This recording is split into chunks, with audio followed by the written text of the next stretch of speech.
보는 만큼 인생이 달라진다라고 하는 말이 있습니다. 그러니까 무엇을 보느냐에 따라서 사람의 인생이 달라진다는 거죠. 그러니까 어떤 사람, 평상시 이렇게 볼 수 있는 것도, 보는 것도 이제 어떤 사람은 조금 더 특별한 어떤 이면을 보게 되어서 그 인생이 달라지게 되는 어떤 놀라운 일들을 경험하는 것이 우리 인생사에서도 충분히 만나볼 수 있습니다. 거기에 관련된 이야기인데요. 여러분 혹시 이 세상에서 가장 돈을 많이 버는 쥐를 알고 계십니까? 그렇죠. 여러분이 이미 대답하신 대로 바로 미키마우스입니다. 포브스지에 의하면 이 미키마우스와 그의 친구들이 전 세계에서 벌어들이는 매년 수익이 약 100억 달러, 우리나라 돈으로 한 15조 원이 된다고 합니다. 이렇게 혐오스럽게 생긴 쥐가 저렇게 이쁘게 이게 바뀌어서 이렇게 미키마우스로 탄생한 것은 이 징그러운 쥐에서 저 귀여운 일면을 바라본 월트 디즈니의 시각 때문이라 할 수 있겠습니다. 쥐에서 저렇게 귀여운 특징들을 뽑아내어서 저렇게 캐릭터 시켰던 저 월트 디즈니가 가졌던 새로운 그 눈이 그의 인생을 전혀 새롭게 바꿔놓게 된 것입니다. 그래서 서두에서 무엇을 보느냐에 따라서 이제 인생이 달라진다라는 것입니다. 근데 물론 또 반대의 경우도 있습니다. 보지 말아야 할 것을 봄으로써 인생이 상당히 어려워지는 경우, 또 불행해지는 경우도 있습니다. 한 예화인데요. 선장인 남편과 세 아들을 둔 남부럽지 않은 여인이 있었습니다. 그런데 어느 날 이 선장인 남편이 탄 배가 태풍을 만나서 이제 바다 한복판에서 그만 죽게 되었습니다. 그런데 더욱더 문제가 생기는 것은 평상시에 이 아버지를 존경하였던 큰 아들도 이제 아버지를 따라서 나도 아버지처럼 선장이 돼야지라고 하는 마음으로 선언을 했다가 역시 그가 탄 배가 바다에서 풍랑을 만나 또 첫째 아들도 죽게 되었습니다. 그리고 둘째 아들도 몇 해 후에 선언이 되었고 그도 역시 바다에서 태풍을 만나 죽게 되었습니다. 자, 이제 막내 아들 하나만 남았죠. 그냥 이대로 가다가는 막내 아들도 이제 선언이 되고 또 선장으로 되겠다고 할 것이 분명하니 이 어머니가 마음이 탔습니다. 그래서 그 마을에 있는 교회 목사님께 도움을 청했다지요. 우리 막내가 선언이 되는 것을 좀 막아주십시오 라고 부탁을 했다 합니다. 그래서 이제 목사님이 신방을 가서 이제 그 아들을 권면하고 그 아들을 위해서 기도를 해 주었습니다. 그리고 이 목사님이 집에서 이제 나설 때 어머니에게 이제 한 가지 부탁을 하는 겁니다. 뭐라는 부탁을 하냐면, 어머니, 아들 방에 있는 저 그림을 좀 바꿔 걸어 주십시오 라고 부탁을 하더랍니다. 그 아들의 방에는 어떤 그림이 걸려 있었냐면, 멋진 바다를 배경으로 한 아버지가 딱 서 있는 그 아버지가 그려진 그림이 그 아들의 방에 이렇게 떡하니 걸려 있었던 겁니다. 그래서 이 어머니가 이제 목사님이 시키는 대로 이제 방에 걸린 그림을 저렇게 아름다운 농촌 그림이 있는 그림으로 바꿔 걸었다지요. 그리고 놀라운 일이 일어났는데 몇 해가 많이 지나고 나서 저 아들이 장성한 후에 어머니와 함께 저 그림 같은 농촌에 있는 곳으로 이사를 하게 되었다는 겁니다. 그러니까 이 이야기가 무엇을 뜻하는가 하면 그 방 안에 걸린 어떤 멋있는 선장 그림, 이 배 그림이 그 세 아들들에게 고스란히 영향을 끼쳐왔다는 겁니다. 그래서 첫째 아들도 선언이 되고 그래서 죽고, 둘째 아들도 그 그림을 보고 영향을 받다가 또 선언이 되어서 죽고, 그래서 맨날 쳐다보는 그림을 저렇게 농촌 그림으로 바꾸니까 아들과 함께 농촌으로 이사해서 아들과 어머니가 행복하게 살았다라고 하는 그런 이야기가 있는 겁니다. 자, 그래서 이처럼 무엇을 보고 자라느냐에 따라서 그 인생이 달라지는 것입니다. 제가 이 말씀을 드리는 이유는 우리가 지금 살펴보고 있는 요한복음 9장이 보는 것으로 인하여서 인생이 달라지는 내용이 되기 때문입니다. 예수 그리스도를 볼 수 있느냐, 볼 수 없느냐에 따라서 인생이 달라지게 되는 것입니다. 예수를 그리스도로 보느냐, 보지 못하느냐에 따라서 인생에 막대한 영향을 끼치게 되는 것입니다. 바다 그림이 이 세 아들에게 영향을 미쳤습니다. 근데 영향을 미친 것은 뭐 육적인 삶에만 영향을 미쳤지만 예수를 그리스도로 보느냐 보지 못하느냐는 것은 어떤 육적인 세상적인 삶에서만 영향을 미치는 것이 아니라 영원한 삶, 영생에까지 영향을 미치기 때문에 예수를 그리스도로 바라보는 것, 이것은 굉장히 중요한 사건이고 중요한 일이 될 수밖에 없습니다. 오늘 본문에는 예수를 그리스도로 바라보는 것에 대하여서 약 세 부류의 사람이 나타납니다. 첫 번째는 바리새인들, 두 번째는 맹인의 부모, 세 번째는 맹인이었다가 눈을 뜨게 된 사람입니다. 이 세 부류의 사람들을 여러분이 살펴보면서 무엇이 이들을 예수 그리스도로 볼 수 없게 만들었는지, 그리고 예수를 그리스도로 바라보는 사람은 또한 어떠한 고백을 하는지, 또 그런 어떤 인생을 살게 되는지를 또 살펴보셨으면 좋겠습니다. 그리고 이들의 삶을 통해서 저와 여러분들의 신앙생활에서 과연 예수를 그리스도로 보는 사람들의 이러한 신앙 고백들이 어떻게 나타나는지를 좀 함께 살펴보셨으면 좋겠습니다. 세 부류의 사람 중에서 먼저 첫 번째 사람을 보시겠는데요. 첫 번째 사람은 바로 예수를 그리스도로 보지 못하는, 또 보지 않는 사람들입니다. 여러분이 이미 알다시피 본문에 나오는 바리새인들이 바로 예수를 그리스도로 보지 못하는 사람들입니다. 그래서 이 사람들은 의심하는 질문이 상당히 많습니다. 그래서 그 맹인을 불러다 놓고 또 맹인의 부모를 불러다 놓고 굉장히 많은 질문을 하죠. 너를 눈뜨게 한 사람은 누구냐? 그리고 어떻게 눈을 뜨게 된 것이냐? 그리고 네가 원래 맹인이었던 것은 맞느냐? 라고 하면서 하도 물어봅니다. 그러니까 27절에 하도 질문이 쏟아지니까 맹인이 뭐라고 얘기하냐면, 아니 너희들이 이미 들었지 않느냐? 근데 왜 나한테 또 들으려고 하느냐라고 화를 낼 정도입니다. 물론 본문에서는 화를 냈다는 표현이 나오지 않지만 충분히 짜증을 내고 또 마음이 언짢았을 것으로 생각을 합니다.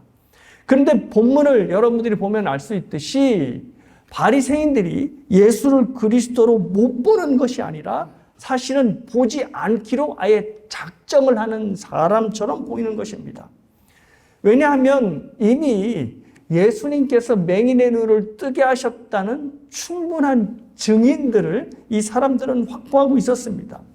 현장에 있던 사람들, 그리고 직접 눈을 뜨게 된 당사자들, 그리고 심지어는 그의 부모까지도 불러서 그가 날 때부터 맹인된 자였고 눈을 뜨게 되었다라는 것을 확인하게 되었습니다. 그런데 믿질 않는 것입니다. 그래서 계속 같은 질문을 하는 거죠. 심지어는 야, 네가 맹인이었던 거 맞아? 라고 질문까지 하는 겁니다. 자, 그러면 무엇이 이들을 보지 못하게 했을까요? 그리고 무엇이 이들을 보지 않게 했을까요? 라는 것을 생각해 보셔야 됩니다. 바로 이들이 그렇게 극구 거부했던 것은 이들의 믿음에 대하여, 자신들이 갖고 있는 믿음에 대하여 절대적인 확신을 갖고 있었기 때문입니다. 그래서 나는 이 확신을 방해하는 것은 결코 받아들일 수 없어 라고 생각했던 거죠. 그래서 16절을 보시면 이런 말을 합니다. 그가 하나님이 보내신 사람이 아닌 것을 우리가 알고 있다. 또 24절에 우리는 그가 죄인인 것을 알고 있다. 여기서 그는 그리스도지요. 그리고 29절에 우리가 하나님이 모세에게 말씀한 것을 알고 있는데 예수에게 말하는 것은 우리가 모른다 라고 하면서 우리가 알고 있다를 말끝마다 반복하는 겁니다. 영어로 얘기하면 we know 라고 얘기하는 거죠. 니들은 몰라, 근데 우리는 알아 라는 것을 계속 반복하는 겁니다. 그래서 자기들이 확신하고 있는 기준, 자기들이 믿고 있는 기준에 그리스도가 맞지 않으니 그리스도를 믿을 수 없다라고 한사코 거부하는 것입니다. 자, 그 대표적인 예가 바로 여러분이 잘 알고 있는 안식일 준수입니다. 16절에 보시면 이들이 예수님을 거부하고 예수를 그리스도로 보지 않는 이유가 나타나는데요. 바로 이 사람이 안식일을 지키지 않았으니 이렇게 얘기하죠. 그래서 그는 하나님께로부터 온 자가 아니라 라고 얘기하는 겁니다. 근데 이것도 역시 이들 기준에 의해서 예수님이 안식일을 지키지 않은 겁니다. 예수님은 사실 안식일 규례를 어기지 않았습니다. 어기시지 않고 예수님이 어기신 것은 바리새인들이 정하고 또 그들의 조상들이 안식일은 이렇게 지켜야 돼라고 정한 규례를 어기신 거지, 예수님께서는 결코 안식일을 어기셨던 적이 단 한 번도 없습니다. 자, 그 이유가 바로 이것입니다. 예수님께서는 안식일을 정확히 해석하셔서 오히려 안식일에 더 많은 일들을 하셨습니다. 그래서 뭐 오늘 본문의 일뿐만 아니라 병자들을 고치신 걸 보면 항상 안식일에 고치셨음을 알 수 있습니다. 그 메시지가 무엇일까요? 안식일에는 병든 자가 나음을 받고 고쳐야 돼 라고 메시지를 하시는 겁니다.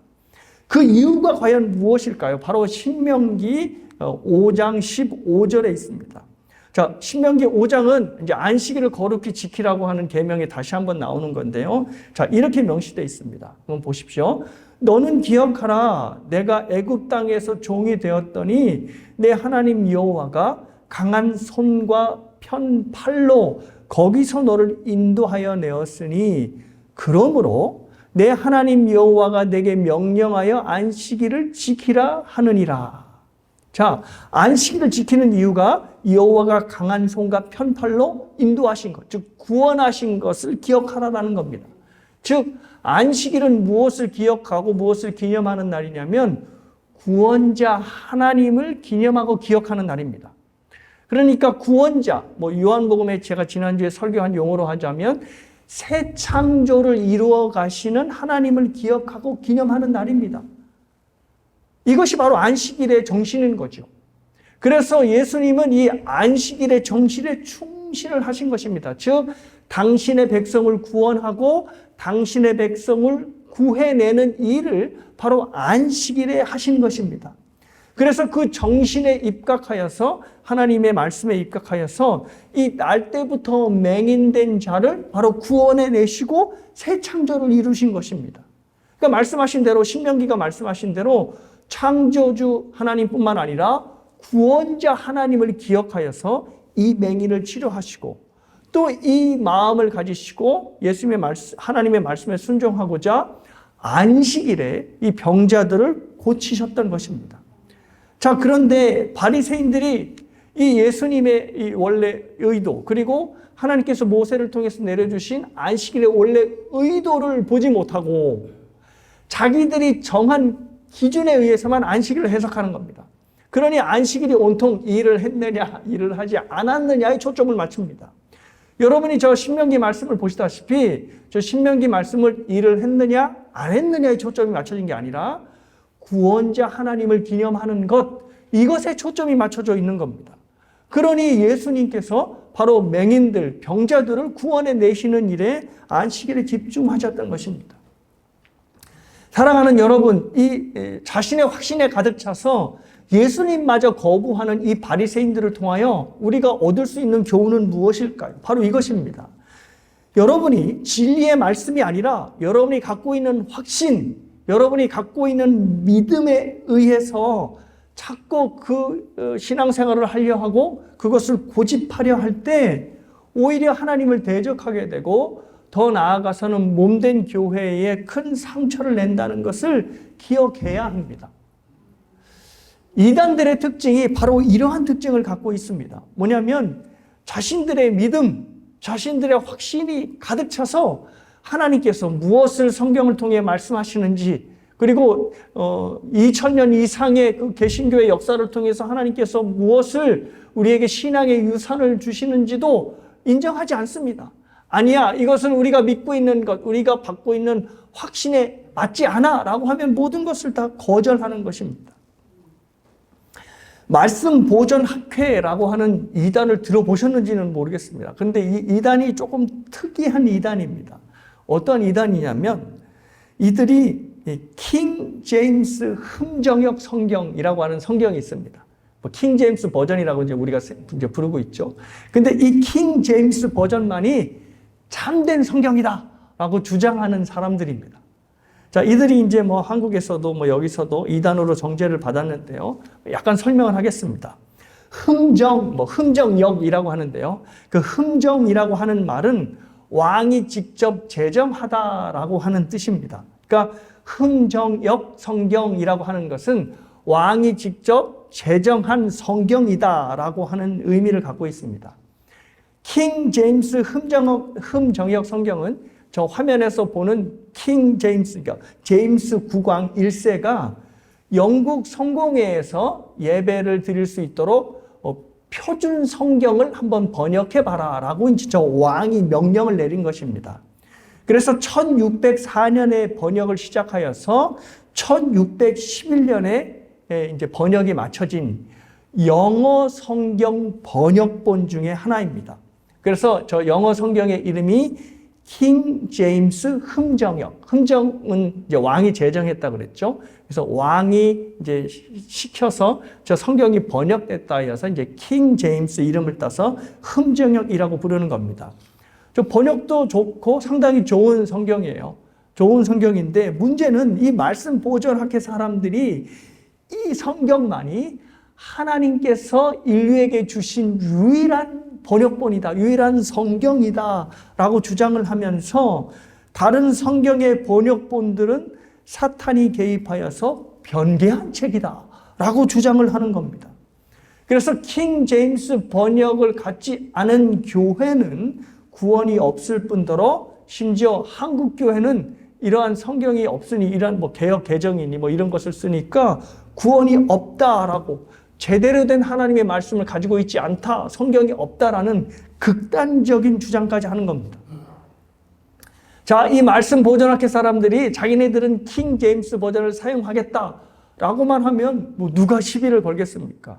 뭐 천주교가 이제 공동 번역을 이제 사용하여서 성경 번역본을 사용하고 또 다른 뭐 통합 측 한국에 치자면 그들은 다 이제 표준 세번역이라고 하는 또 새로운 번역을 하는 것이고 또 이게 영어로 들어가자면 굉장히 다양한 뭐 ESV, NIV, 뭐 NASB 뭐 여러 가지 다양한 번역본들을 이제 사용합니다. 그래서 교회가 추구하는 바 그리고 뭐 교단이 추구하는 바에 성경을 이제 딱 선택하여서 신앙생활을 하면 되는 겁니다. 말씀 보존학회 사람들은 킹 제임스 버전이 제일이라고 생각하니까 그들이 그냥 그 성경을 택하여서 사용하면 되는 겁니다.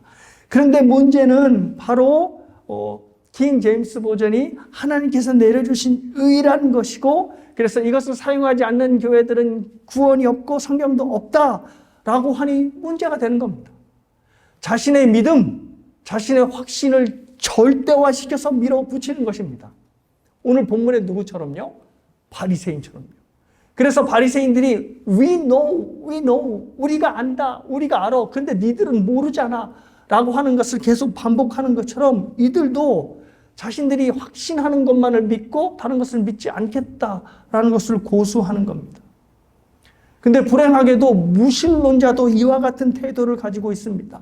이 사람들도 하나님을 믿지 않기로 작정한 사람들이구나라고 말할 수밖에 없을 정도로 하나님의 살아계심에 대하여 증거들이 너무 많은데도 그 증거들을 읽거나 살필 생각을 하지 않고 하나님이라는 것은 없어 라고 아예 처음부터 딱 잘라 말아 얘기하는 겁니다.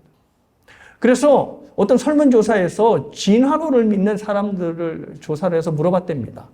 왜 진화론을 믿는 거요? 라고 물어봤더니 그 사람들 중에 뭐 많은 사람들이 하나님께서 이 세상을 창조했다는 것을 믿는 것보다 진화론을 믿는 게 낫지 않습니까? 그래서 우리는 진화론을 믿습니다. 이렇게 얘기를 한다는 거죠.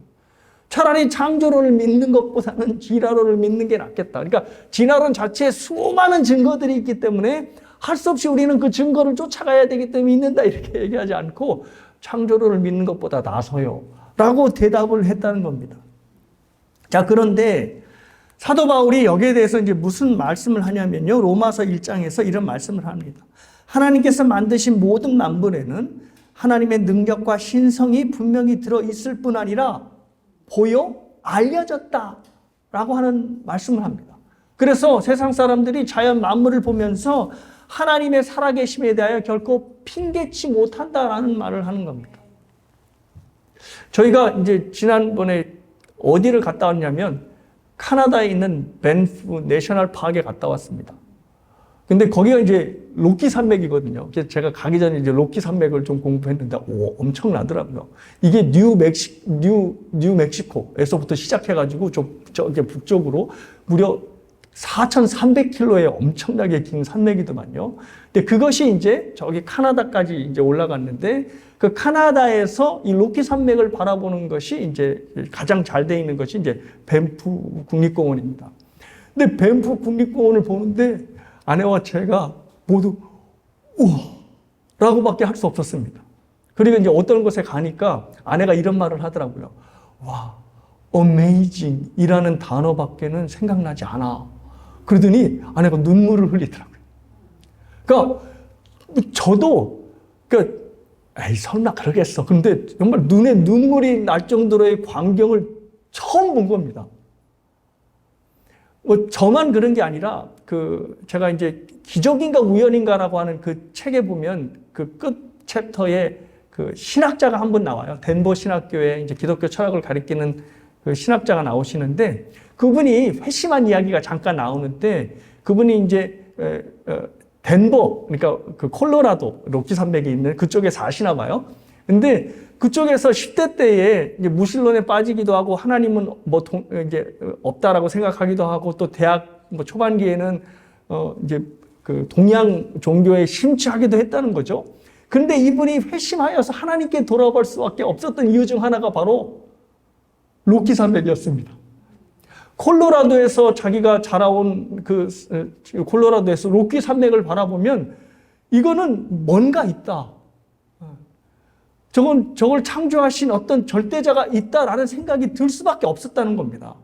그래서 결국 그가 회심을 하여서 결국 예수 그리스도를 믿고 이제 그리스도인으로 살아가게 되었다는 그 고백을 한 적이 있습니다. 사도 바울이 이 말씀을 괜히 한 게 아닙니다. 하나님께서 만드신 모든 만물에는 하나님의 신성과 능력이 있어서 보여져 알게 하고 그것을 우리에게 드러나게 했다는 겁니다. 그러니까 그런 엄청난 자연광경을 이렇게 보게 될 때 우와 라는 겁니다.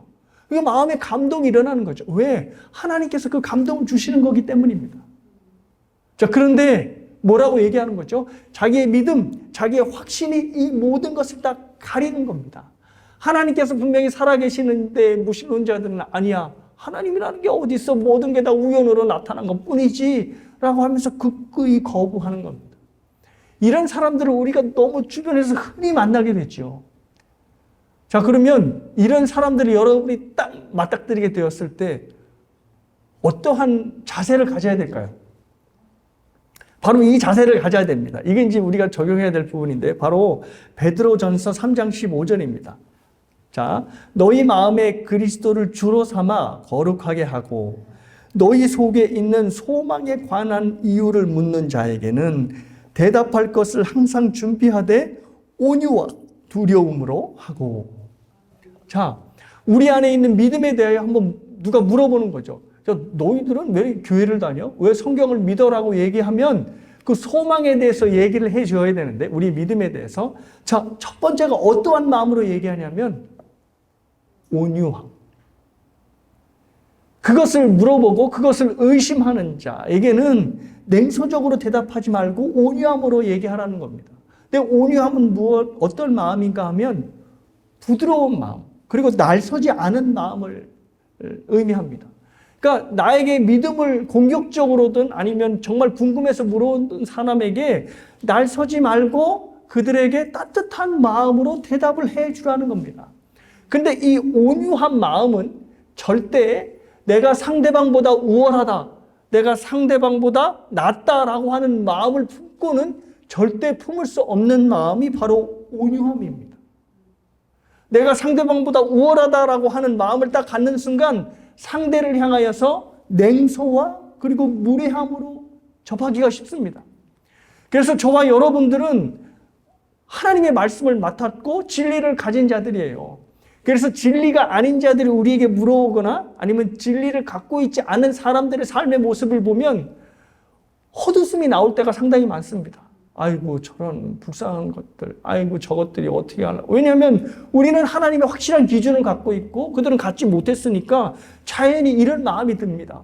근데 이 마음이 어디로 연결되냐면 더 나아가면 냉소와 조롱과 무례함으로 나타나기 쉽습니다. 그래서 우리가 더불어 가져야 될 마음이 뭐냐면 이 마음입니다. 아, 하나님께서 나를 선택하셔서 옳은 진리의 길로 인도하지 않으셨다면 나도 저들처럼 똑같이 어리석을 수 있겠구나 라고 하면서 첫 번째 하나님께 감사해야 되고, 두 번째는 내가 가진 진리를 그에게 전해야 하는 의무감을 갖는 겁니다. 그래야지 우리에게서 따뜻한 마음, 그리고 날서지 않은 마음, 그리고 무례하지 않은 마음을 가질 수 있다는 겁니다. 무신론자들, 하나님을 믿지 않는 사람들과 한번 대화해 보셨어요? 속이 터지더라고요. 그냥 알밤을 그냥 딱 때려주고 싶더라고요. 근데 그럴 수밖에 없어요. 왜냐하면 저는 하나님께서 저를 택해주셔서 말씀을 보는 눈을 열어주셨고, 하나님께서는 아직 그의 눈을 열어주시지 않았기 때문입니다. 근데 마치 내가 노력해서 하나님의 말씀을 터득한 양, 그 앞에 우월함, 또 그 앞에 교만을 갖게 되었을 때는 그를 냉소적으로 바라보고 그를 조롱할 수도 있게 된다는 겁니다. 뭐냐면 온유함을 잃게 된다는 거죠. 자, 사랑하는 여러분, 그래서 우리가 믿지 않는 자들을 위해서 기도해야 되고, 또 그들을 위해서 말씀을 전해야 될 때 그 전에 먼저 우리에게 온유함을 달라 먼저 하나님께 기도하셔야 됩니다. 그래서 예수님처럼 이렇게 날 때부터 맹인된 자의 눈을 열어주셔야 하지만, 그도 역시 하나님의 말씀을 볼 수 있고 예수를 그리스도로 바라볼 수 있게 되는 겁니다.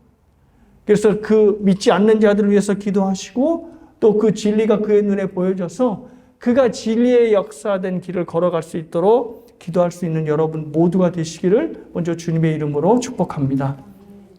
자, 이제 두 번째 부류는 예수 그리스도를 보고도 못 본 채 하는 사람입니다. 자, 이 사람들은 예수가 그리스도이심을 알아요. 그리고 예수가 하나님이심을 아는데 자신의 이익, 그리고 자신의 상황 때문에 모른 채 하고 넘기는 것입니다. 바로 그들이 어떤 사람이냐면 맹인의 부모입니다. 자, 맹인의 부모는 분명히 자기 아들이 날 때부터 맹인된 자였을 걸 알았고, 바로 예수라는 분이 그의 눈을 뜨게 해주셨다는 것도 알고 있습니다. 그래서 20절에 바리새인들이 물어보자 뭐라고 얘기하냐면, 우리 아들이 맹인으로 태어난 것이 맞다라고 얘기를 하는 겁니다. 그러면 이 말은 맹인의 눈을 뜨게 한 것도 누군지 알고 있다는 겁니다. 자, 그런데 이 부모가 그 뒤에 다른 핑계와 토를 대기 시작합니다. 바로 21절과 22절인데요. 보십시오. 그러나 지금 어떻게 해서 보는지, 또 누가 그 눈을 뜨게 하였는지 우리는 알지 못하나이다. 그에게 물어보소서. 그가 장성하였으니 자기 일을 말하리이다. 그 부모가 이렇게 말하는 것은 이미 유대인들이 누구든지 예수를 그리스도로 시인하는 자는 출교하기로 결의하였으므로 그들을 무서워함이로라. 자, 지금 어떠한 상황이냐면 자기 아들이 위기에 몰려 있는 겁니다. 누가 눈을 뜨게 해줬느냐, 네가 원래 맹인인 것은 맞았느냐라고, 너 혹시 예수 편 들려고 거짓말하는 것 아니냐라고 신문을 하는 겁니다. 아들이 오해를 받는 거죠. 그래서 이 모든 상황을 딱 일시에 종식시킬 수 있는 사람들이 바로 맹인의 부모입니다. 이 맹인의 부모가 딱 나타나서 우리 아들은 날 때부터 맹인으로 태어났어. 내가 뱃속에서 그렇게 났어. 그런데 이 아들이 어느 날 눈을 뜨고 왔어. 그래서 물어보니 예수라는 사람이 바로 눈을 뜨게 해줬어 라고 얘기를 해주면 이 모든 논쟁이 딱 종식이 되는 겁니다. 그런데 지금 이 부모가 무엇을 얘기하냐면, 뒤를 쭉 아들이 맹인으로 태어났다가 눈을 뜬 건 맞는데 어떻게 그렇게 된 건 몰라요. 물어볼 거 있으면 나한테 묻지 마시고 이 아들한테 직접 물어보시오 라고 책임을 또 밀어내는 겁니다. 모든 곤란한 상황을 이 아들에게 덤탱이를 씌우는 거죠. 왜냐하면 그 이유가 아들의 편을 들었다가는 괜히 출교를 당할 수 있기 때문이라고 본문은 기록하고 있습니다. 출교라는 것은 말 그대로 쫓겨나는 겁니다. 어떻게 쫓겨나냐면 유대 사회의 일원이 될 수 없다는 것으로 쫓겨나는 겁니다. 그러니까 사회적으로 사형 선고를 내리는 겁니다. 그래서 출교를 당한 사람은 길거리에서 다른 사람들에게 두들겨 맞아도 보호를 받을 수 없고, 심지어 그 사람, 출교를 당한 사람이 죽어도 그를 위해서 애곡하는 것을 막아놓았습니다. 그러니까 철저하게 유대 사회에서 소외된 자로 몰아내는 것입니다.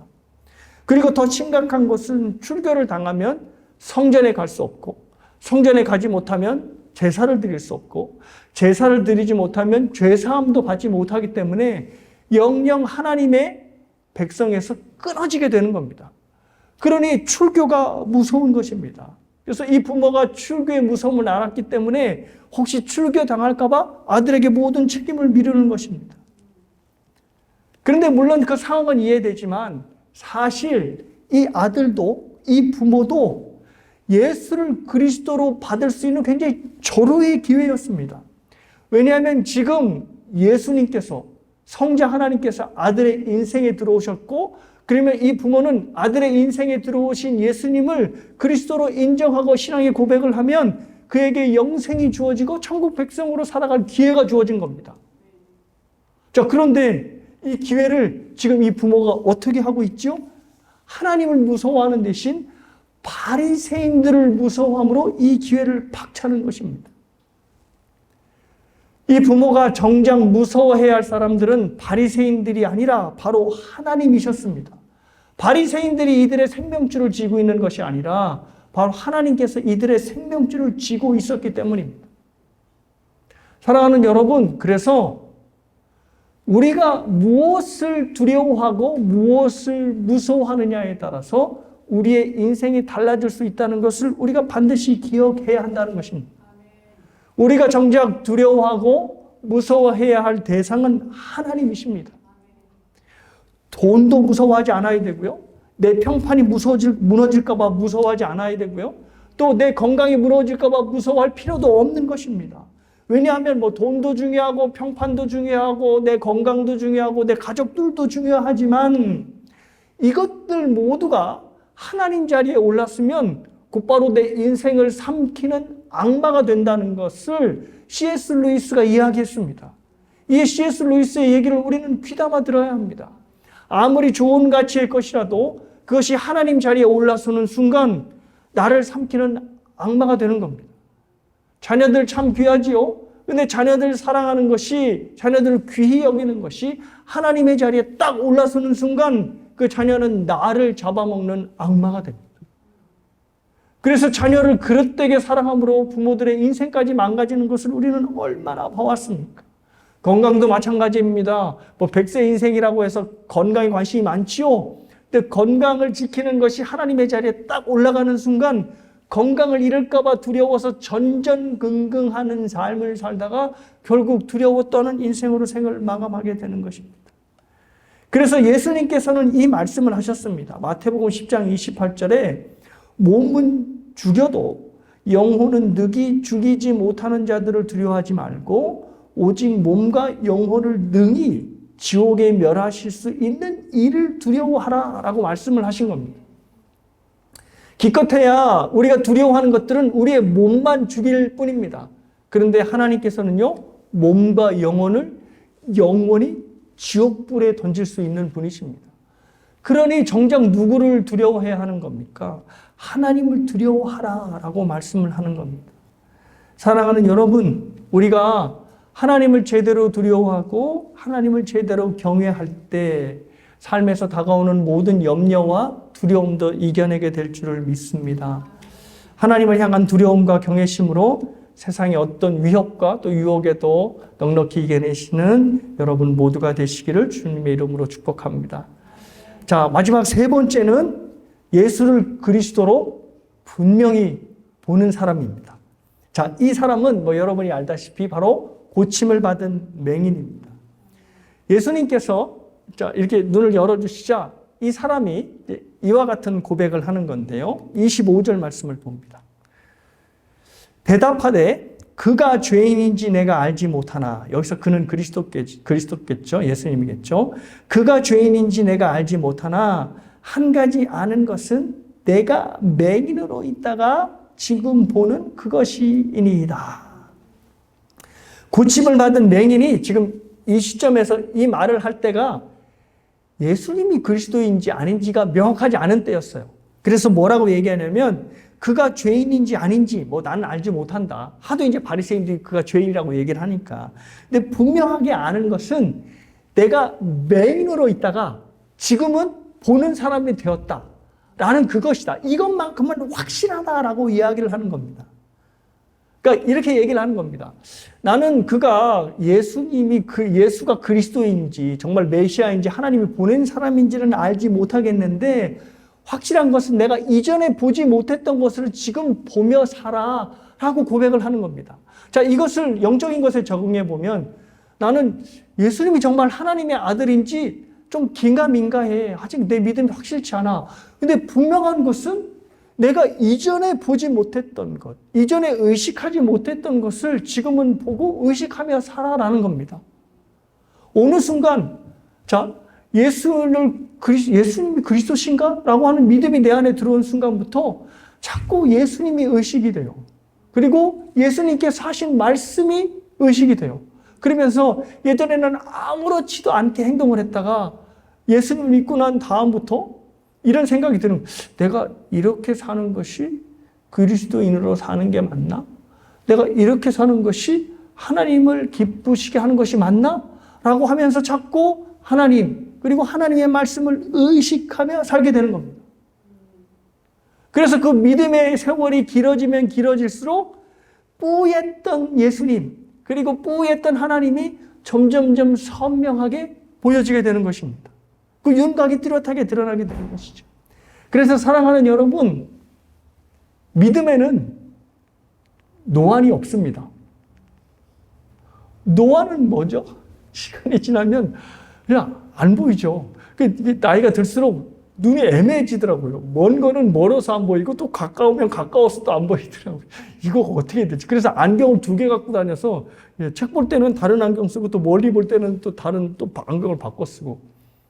그래서 뭐 다초점 렌즈를 낀다고 하더라고요.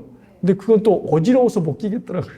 그래서 제가 인상을 5만 가지 인상을 쓰면서 막 저 뒤를 보는데, 근데 믿음에는 노안이 없다는 겁니다. 왜? 신앙생활이 길어지면 길어질수록, 하나님의 말씀을 아는 세월이 깊어지면 깊어질수록 더욱더 예수님을 뚜렷하게 보고 선명하게 보는 겁니다. 그래서 신앙생활을 길면 길어질수록 예수님을 뚜렷이 보면 볼수록 내 삶이 더욱더 여유 있어지고 또 넓어지고 더 깊어지게 되는 거죠. 그런데 예수님을 보지 못하는 삶은 어떻게 되는 거냐면 더욱더 어떻게 돼요? 편협해지고 좁아지고 강박한 인생을 살게 되는 겁니다. 그래서 그런 말 하죠. 아유, 나이 먹더니 고집만 더 세졌어. 그게 괜한 말이 아닙니다. 그러니까 이렇게 되더라고요. 젊었을 때는 그래도 아직 정신력이 살아있으니까 자기가 상대방에 해를 끼치는 것, 또 저래서는 안 되겠거니 하는 것을 의지적으로 딱 잡고 있게 됩니다. 근데 나이가 들수록 정신력이 약해되니까 일종의 여러분들 얘기하는 대로 정신줄을 놓게 되는 거죠. 그러니 안에 있는 것들이 쓴 것들이 막 쏟아져 나오는 겁니다. 자기 본 모습이 나오는 거죠. 근데 하나님의 말씀을 통하여서 예수 그리스도를 선명하게 바는 자들은 반대가 되는 거죠. 점점점 하나님의 말씀으로 나의 아집, 나의 고집, 나의 성격들을 이렇게 덮으니 점점 삶이 유해지고 온순해지고 더욱더 넓어지고 부드러워지는 겁니다. 그러니 사랑하는 여러분, 날마다 눈을 들어 주님을 바라보십시오. 그러면 우리 주님께서 우리 믿음의 눈을 확장시켜 주실 것이고, 그래서 우리의 삶을 더욱더 깊게 만들어 주실 것입니다. 말씀을 정리합니다. 예수를 그리스도로 주님을 보며 사는 사람들은 하나님의 말씀을 통하여 자기의 아집을 내려놓고 하나님보다 두려운 것이 없어서 세상을 담대함으로 살아가는 사람들입니다. 설령 예수를 믿게 되어서 내 삶에 점검해야 될 것도 많고 고쳐야 될 것도 많이 생겨도 그래도 하나님이 내 눈을 열어주셔서 감사합니다라고 하는 기쁨으로 하루하루를 살아내는 것입니다. 그래서 누군가 세상을 어떻게 그렇게 담대하게 살아내세요? 라고 물어보면 제가 세상을 보는 대신 우리 주님을 지금 바라보기 때문입니다. 라고 대답할 수 있는 것입니다. 날마다 우리 주님을 바라보고 그래서 지금 더욱더 담대한 인생을 살아내시는 여러분 모두가 되시길 주님의 이름으로 축복합니다.